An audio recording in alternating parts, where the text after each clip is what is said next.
रवि एक छोटे से गांव का रहने वाला था। वह पढ़ाई के लिए शहर में रह रहा था और एक पुराने वीरान मकान में किराए पर रहता था। मकान के बारे में लोग कहते थे कि वहां रात में अजीब घटनाएं होती हैं, लेकिन रवि ने इन बातों पर ध्यान नहीं दिया। एक रात जब रवि पढ़ाई में व्यस्त था, तभी बाहर दरवाजे पर दस्तक हुई। घड़ी में रात के 12 बज रहे थे।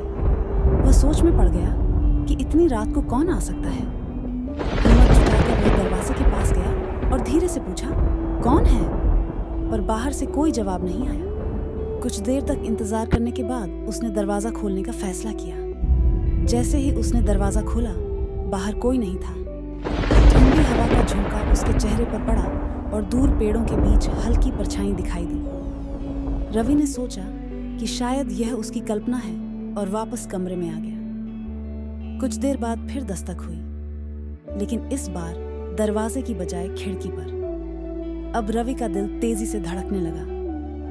उसने खिड़की की ओर देखा तो एक साया खड़ा था। उसकी लाल आंखें अंधेरे में चमक रही थीं। डर से कांपते हुए रवि ने खिड़की बंद कर ली और रोशनी बंद कर बिस्तर में छुप गया। अचानक कमरे में किसी के चलने की आवाज आई। रवि ने हिम्मत कर आंखें खोली तो देखा कि वही साया उसके कमरे में खड़ा था। उसकी सफेद चादर हवा में लहरा रही थी और वह धीरे धीरे रवि की ओर बढ़ रहा था।